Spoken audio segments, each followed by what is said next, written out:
Thank you so much, Bill. So good afternoon, everyone. It's a great pleasure to be among friends and mentors here. As Bill told you, I've learned a lot from a lot of people who are in the room here.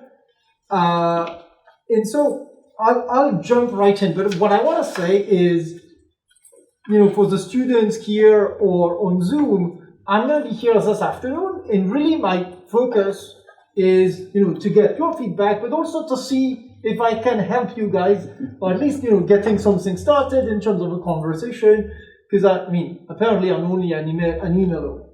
So, Bill kindly said that I've created this program called Nuclear Knowledges. And so the program essentially starts with two very trivial but unique features.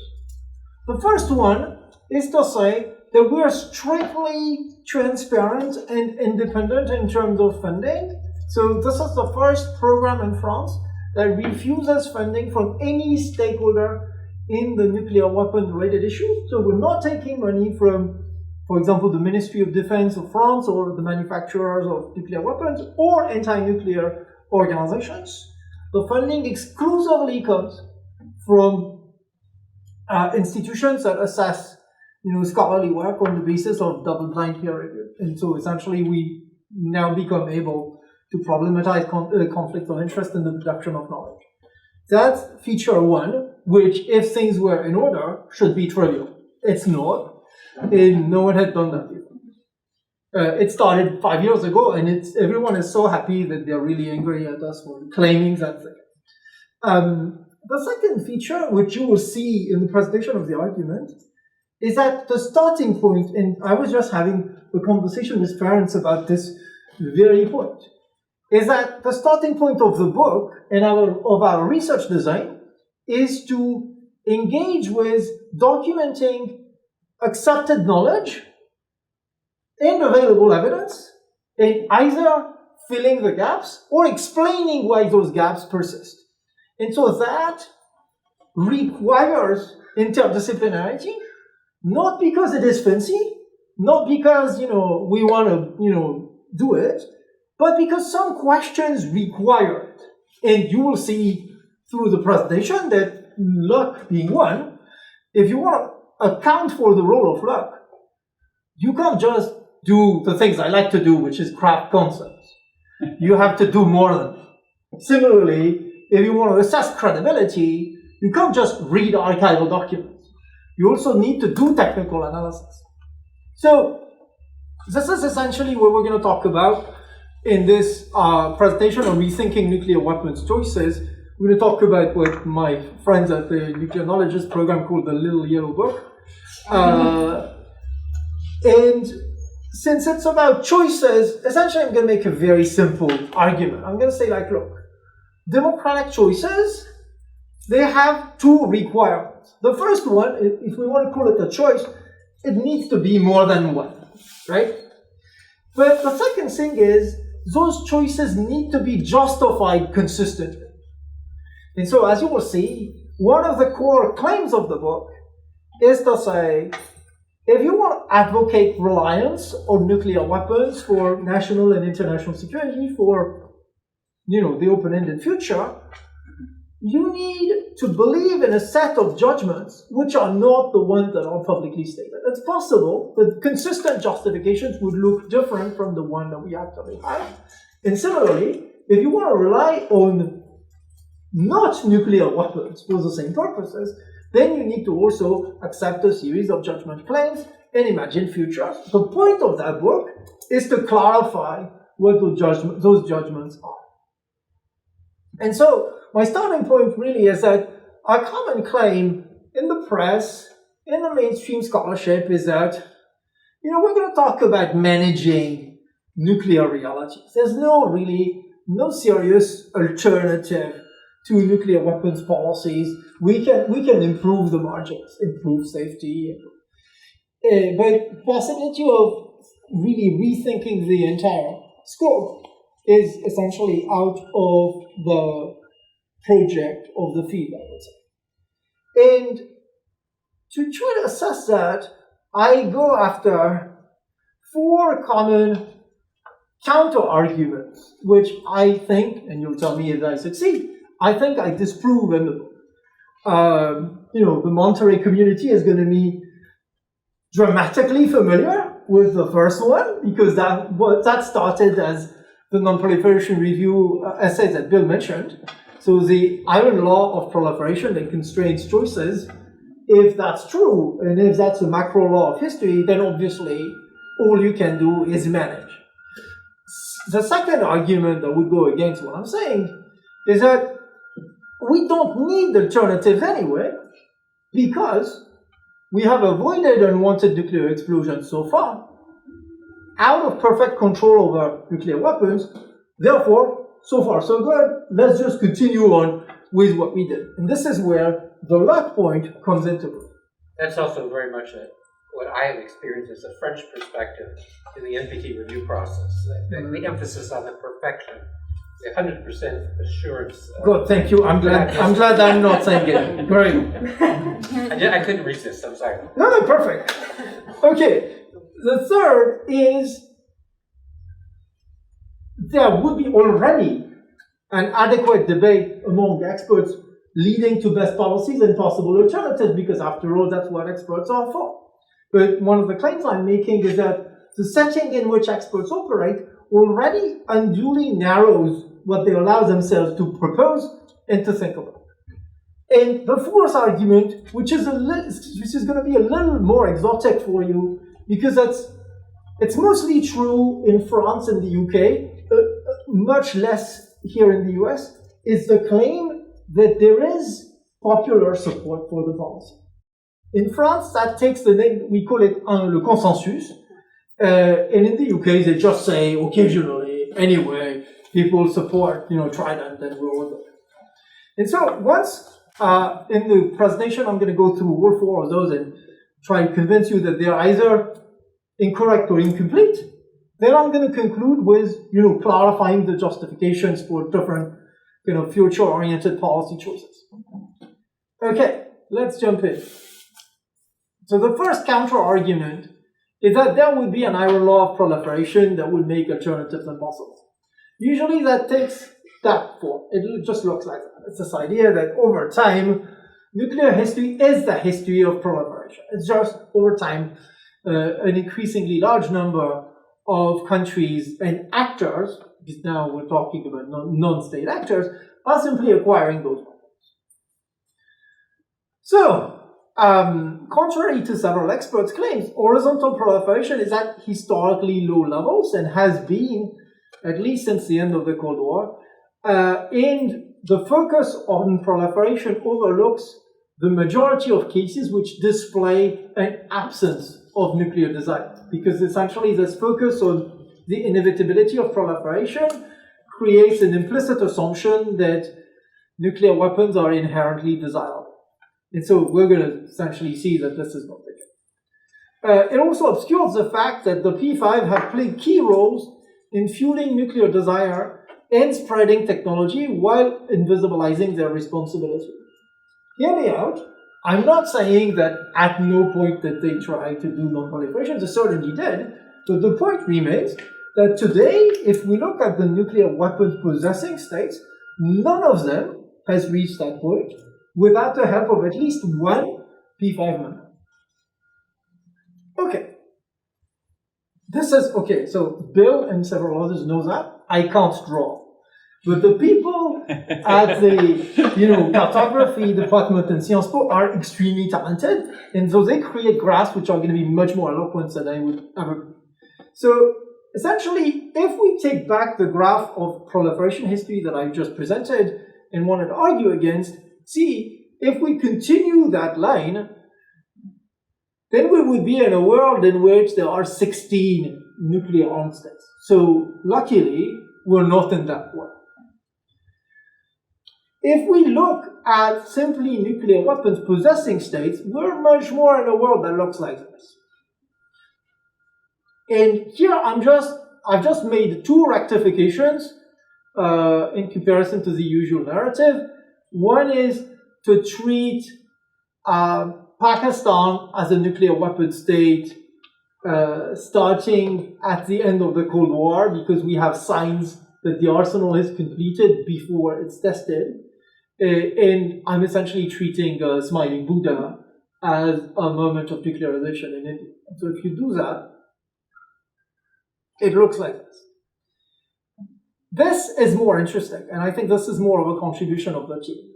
Because ultimately, if we think about why do we treat nuclear weapons as problems, we treat them as problems because we maintain the assumption that they could possibly go off. If that assumption was off the table, we would talk about something else.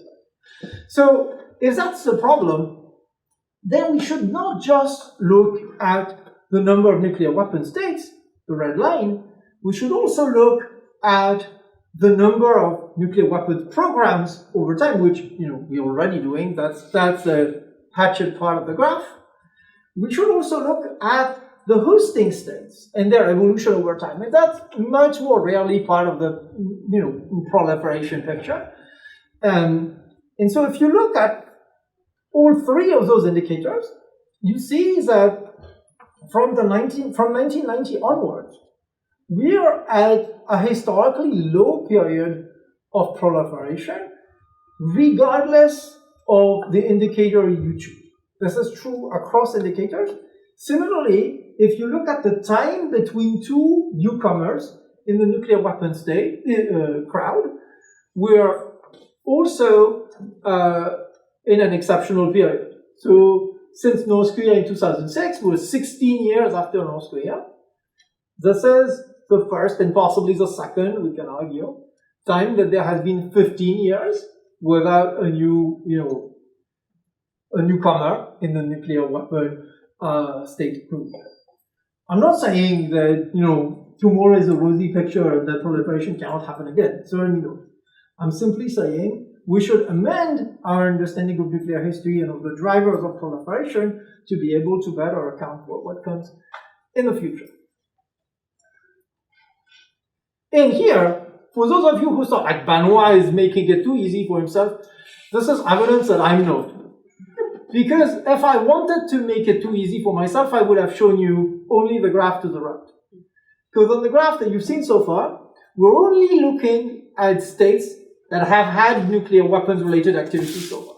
If you look at all the UN member states, then you see that nuclear desire is actually variable.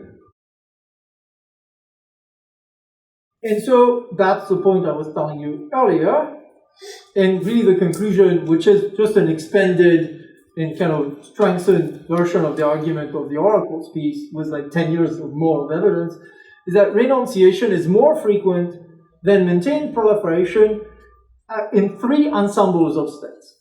If you look, at all states, at least 133 have never had any nuclear weapons activities. Why do I say at least? That's a methodological point that you heard, is that there are some states where we have doubts. There are still suspicions. And so in that case, I count them as counting against my argument. So it may be even more than 143. Among states with nuclear weapons activities, 30 out of 40 have given up nuclear weapons activities. And among host states, 15 states ceased hosting and did not acquire nuclear weapons. Okay, so that's a graph of who helped whom, just to show you that essentially there's a lot going on. And there is no P5 state that has a clean non-proliferation track record. So let's forget about the assumption of inherent nuclear design.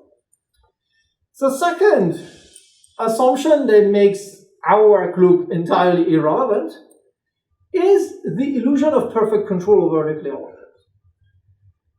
Here, really,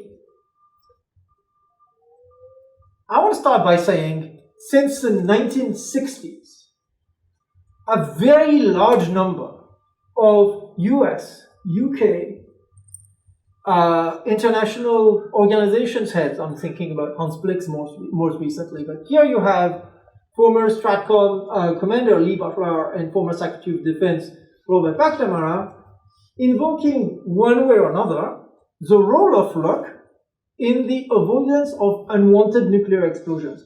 Hear me out. I did not say nuclear war. I said unwanted nuclear explosions. I'm unfairly criticized for that in the French context simply because that's convenient. So you will not find me saying that anyway.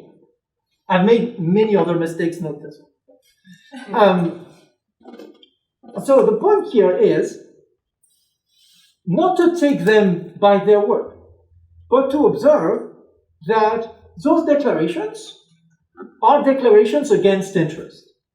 All of those who are invoking the role of luck during their term in office would look much better if they said the exact opposite. And if you think, I don't know, I have a particular interest in Robert McNamara, but if you know the life of Robert McNamara, his entire life is asserting control on every single thing he touches. The fact that this man says, in the end we lucked out, is counterintuitive to say the least. So then it becomes crucial to be able to distinguish the cases in which we've avoided unwanted nuclear explosions thanks to practices of control from the cases in which what saved the day was something else. And that's essentially what I regard as one of the key contributions of the book and of previous publications. So we're essentially giving a distinctive definition of luck as the flip side of control and something irreducible to it.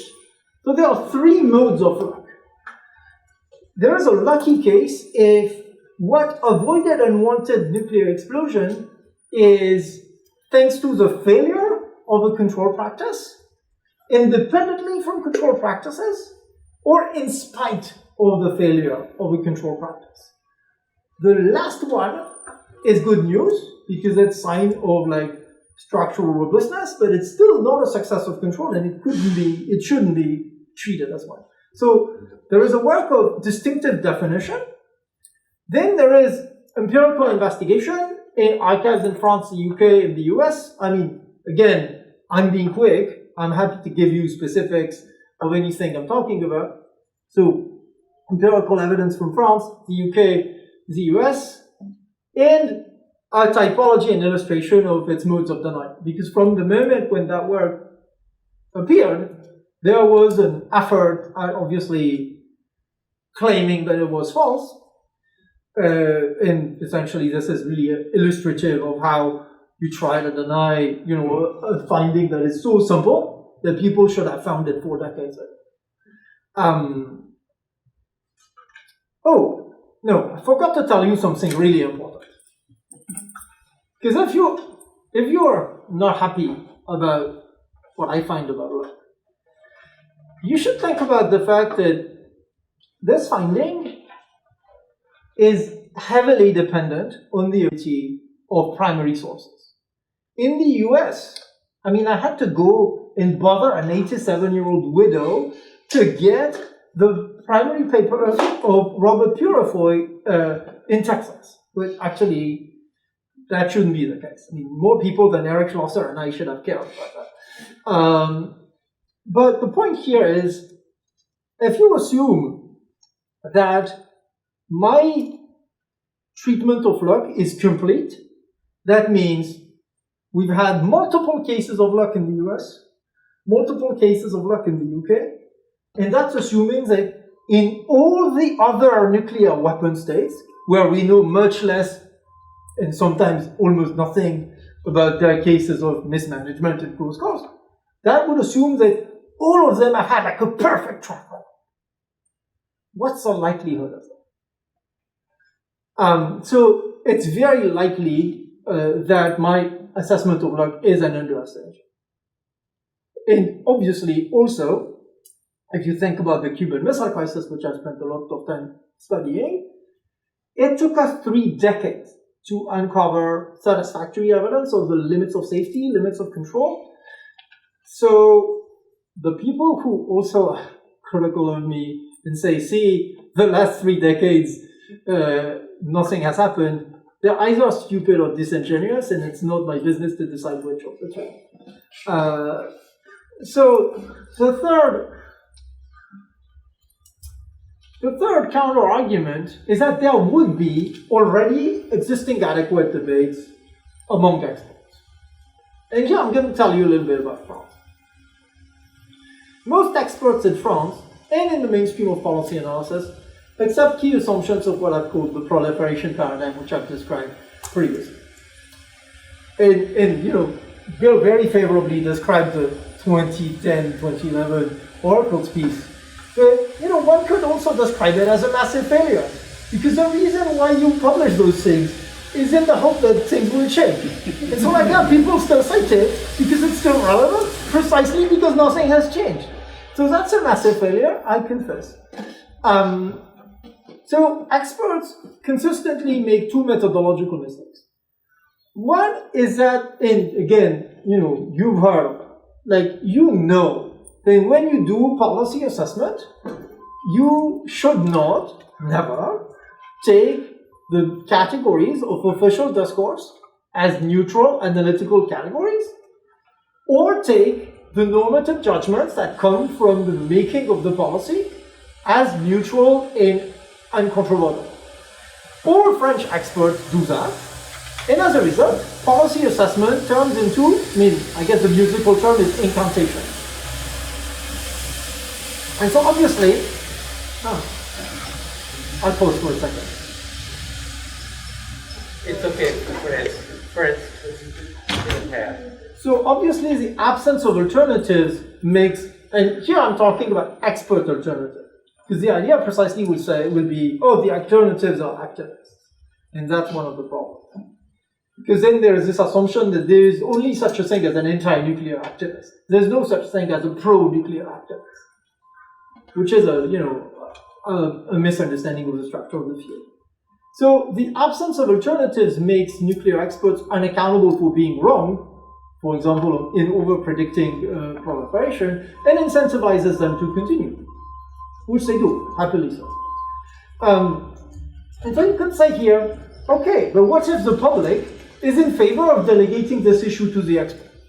And I would, that's a fair pushback. If the public says, okay, we're busy gardening and we want those experts to take care of the issue, okay, great. But how about, to know that we should ask? Okay, so let's ask.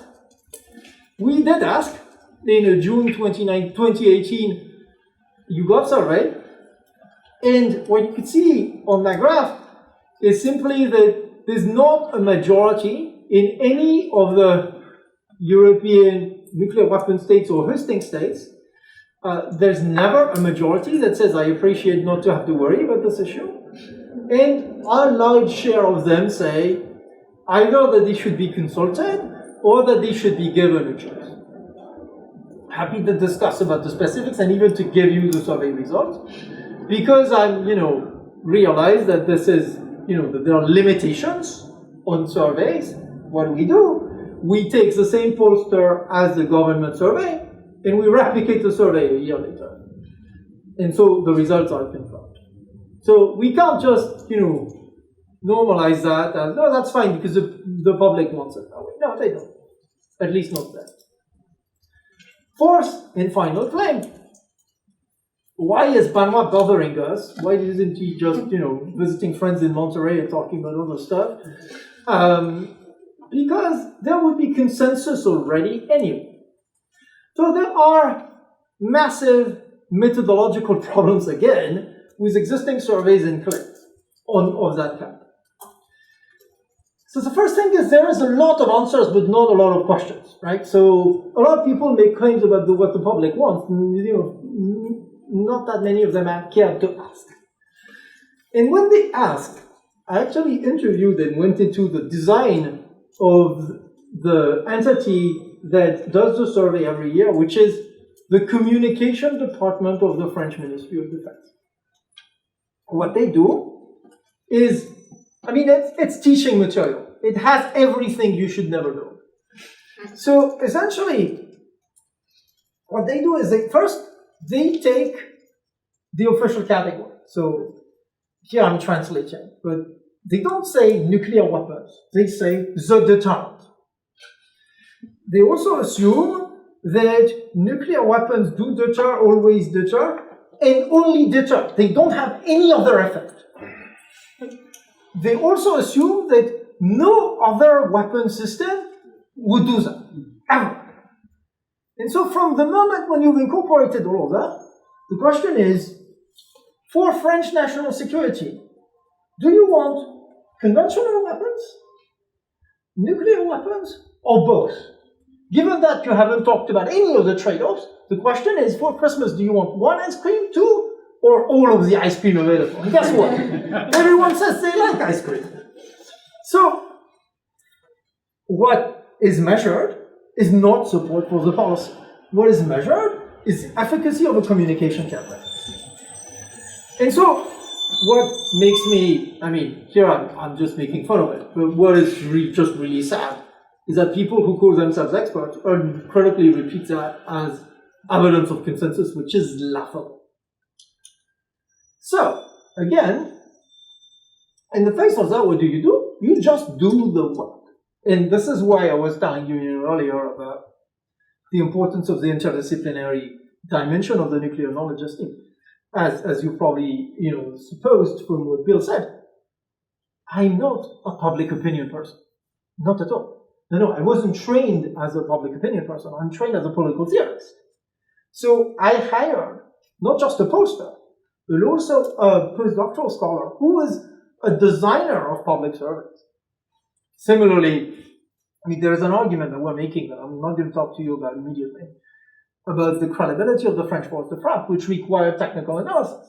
Similarly, I hired an engineer and a physicist. There are many of those things that I could not have done without the team. So, on the consensus question, what made sense was, don't ask people, do you like the policy? Ask them whether they approve of the commitment that this policy requires of them. So what we asked them was, do you agree with the idea that as a taxpayer, you are funding nuclear weapons? Do you agree with the idea that as a citizen, it's expected of you to delegate your authority to the head of state, who will and may implement the national doctrine on your behalf? Do you agree with the idea that, given that we have a potential adversary with a very large nuclear arsenal, that is Russia, then it's implicitly required of you that your country will be targeted as part of the deterrence game?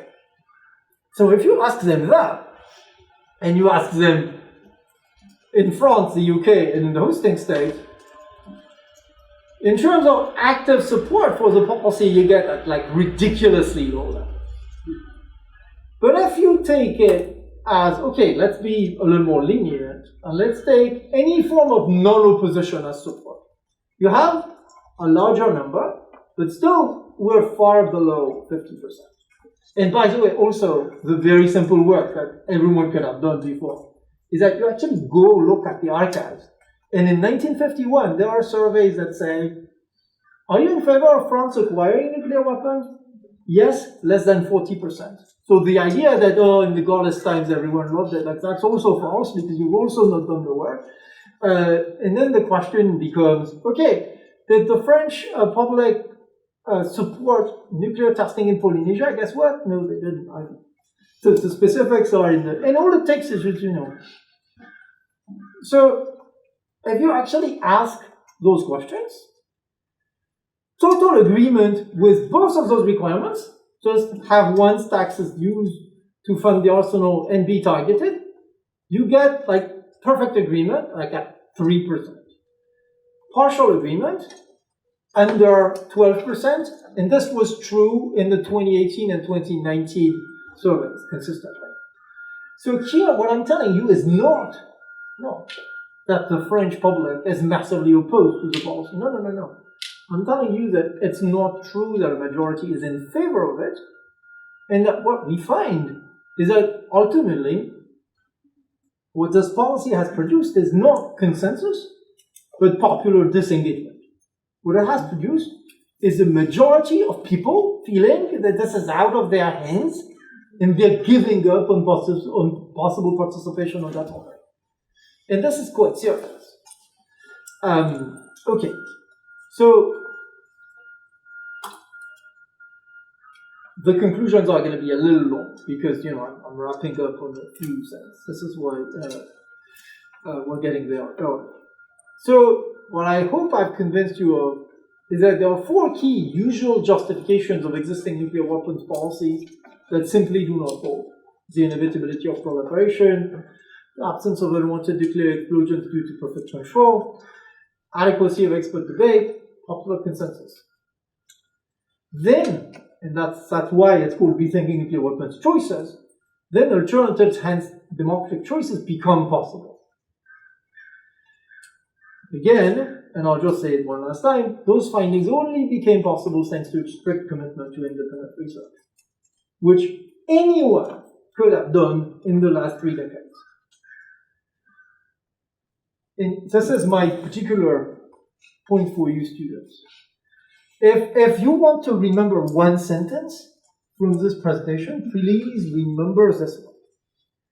You cannot choose not to be affected by nuclear weapons policies. Because it's convenient to feel, either nuclear war comes and we're dead anyway, or it doesn't come, and then we better not think about it because that's really not nice. The point really is, even if nuclear war doesn't come, nuclear weapons policies are already making demands on you as taxpayers, as citizens, and as targets.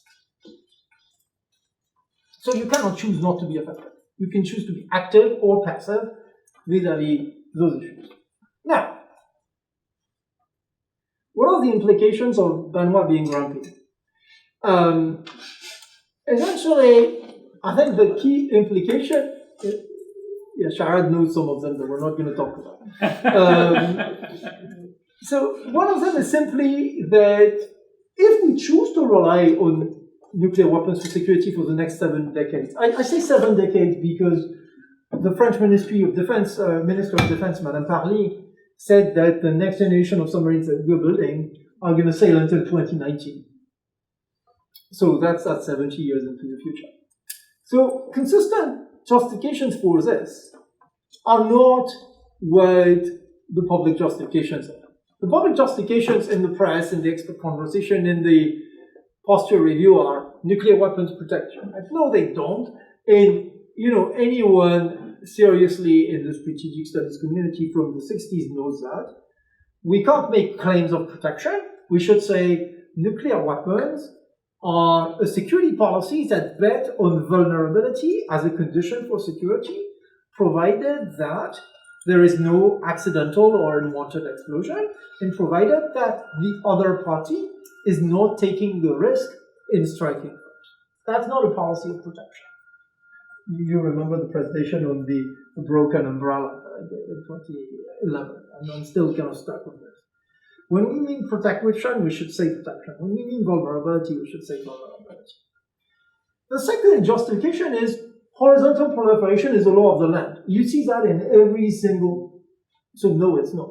And it would be actually better if you didn't fuel demand by repeating that those are, irreplaceable national security guarantees that are perfectly safe and relatively cheap. Let's continue on, because it's just a bet on repeated control that we, had perfect. And I'm like, no, it's not betting on as much control as before. It's betting on being as lucky as we've been so far, and betting on fear working in a particular way. I'll pause for a second here. Because fear, the logic of the terms really summarized is threat leads to fear, which leads to caution. But guess what? If threats lead to anger, which leads to a driver towards escalation, then you're in trouble. Or, and there are cases like that. An article by Rose McDermott on precisely the role of anger and the drive for revenge in nuclear policy shows the internal inconsistency of all of this. The other element I want to insist on is that if you look at France during the Cuban Missile Crisis, we should have been afraid, very afraid. The UK, in policy-making elites in the military, were terrified. The French were not, because they were busy focusing on other things. On that week, there was a referendum on de Gaulle staying in power, and there was a trial on an assassination attempt. So you have a case where there was a global massive nuclear threat. They could have ended the country. No one can. Including the intellectuals. Actually, Sartre was in Cuba discussing the price of sugar with Castro. So the fourth justification is the president's responsibility. You hear that all the time, right? It's such a heavy burden to be the head of state. You have this responsibility, la la la la la la. And so, first, responsibility requires accountability, right? There's no condition in which there is any accountability for something nuclear that the head of state would do. But second, and I think even more importantly, this responsibility ultimately doesn't rely on the head of state only. And the evidence of that is if you talk to the planners, and if you listen to, for example, in the US to General Kaler, when he spoke to Congress in November 2017 about presidential authority to put the finger on the button, what that reveals is that he's convinced that in case of a crazy order, someone down the chain of command will disobey. And you get that belief in a lot of the nuclear war planning community in France, the UK, and the US. Therefore, that's what I call distributed responsibility and fortuitous disobedience. Essentially, those people train their personnel never to disobey, but then operate as if they will know what to disobey, will disobey then, and at no other point. So those would be four consistent justifications with continued reliance on nuclear weapons for security. So because this is not entirely satisfactory, what I'm proposing, and I'm going to get to my last slide after that, is essentially removing the sacred dimension of nuclear weapons without conventionalizing. It's essentially, again, becoming able to ask a very simple question, which is, which weapon systems for which future scenarios? And here we're often stuck between only two scenarios, right? Either we think about future enemies that are suitable for the weapon system that we are building anyway, or we're like, the rest we cannot really know. And so there are, I think, four types of scenarios, and that needs refining. But there are four types of scenarios for imagined future enemies, and they don't all require nuclear weapons to the same degree. So there is the possibility of an enemy that can be deterred only by nuclear threat. That's a possible figure of the enemy. But there is also an enemy that can be deterred by nuclear threats or other threats.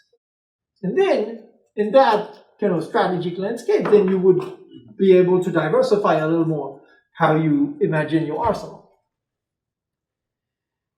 Then there is the third enemy that cannot be deterred by nuclear threats or by any threats at all, including existential non-nuclear perils. We're talking about 2090, right?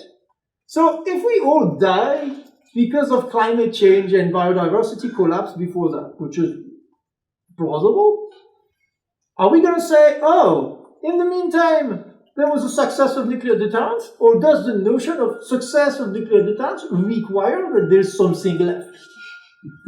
So that's a fourth imagined future, and that's not just me trying to be fancy. It's because when you look at the imagined future of the nuclear war planning community, there's no climate change in it. The geography that they have in 2090 is the geography of today, and if you look at the climatologists, They don't have nuclear weapons or nuclear weapons events, and they are long-term forecasts. So you have like mutual blindness, and I don't like it. So, it's really important, and that's one methodological point, to really get that imagined futures play a fundamental role in shaping the force structure that we think we need. And so, fourth possibility, if we think of an enemy that has become able to hack existing nuclear weapons, then they immediately become a liability. So, I don't know, and I'm not making claims about which one of those four is the name of the future. I'm saying we are planning only on the basis of, at best, the first two. And they're not more plausible than the others. And so, obviously, all four scenarios assume that unwanted nuclear explosions will not happen in the arsenals of our countries, as well as in those of all the countries that target ours. Good luck to us. So, I'll tell you another time about the two utopias. But really, one argument that is just in the end of chapter 8, and I know most of you will not get to that point, so I just wanted to make it, is that, often, if you think about French politics and UK politics, Jeremy Corbyn was really blamed for saying that he may consider not using the weapons. Similarly, for former French President Giscard d'Estaing, who, 10 years after leaving office, said, I would have used them first. And everyone said, oh, this is, deteriorating the credibility of our deterrence strategy. Think again. If we are in a credibility mode of thinking, where credibility requires consistent reassertion of desire and reassertion of capabilities, and we assume the credibility is hard to establish, yes, that's true. But small nuclear arsenals in the UK and in France are much more based on existential deterrence. The assumption that all you need is to cast a doubt in the enemy's mind that you may use those weapons. If that's the case, then you should allow your head of state to speak their mind. Because that's not enough to remove the doubt. The enemy will say, yeah, he says that, but that's probably to appease the left in his country, or in the case of a crisis, he will be coerced into action. So the claim that essentially a head of state could not possibly speak its mind is inconsistently but frequently made. And so the last 2 points I'm going to make is that we should really think about what that makes a political community to simply claim that we have to rely on threats of nuclear retaliation forever to guarantee national security. What does that say about who we are, given that there are lots of communities that do not have that understanding of the requirements of national security? And finally, and that's going to be really my last point, a lot of colleagues who say using nuclear weapons may be necessary for the survival of the political community, right? The last resort. Right? But that assumes that the political community before and after the act of use is the same political community. How do you define a political community? By the values that bind it together. Does the community not change if it decides to survive by using mass nuclear violence against civilians? Those are inconsistencies that are everywhere in the nuclear industry. So thank you for your attention. I look forward to your comments.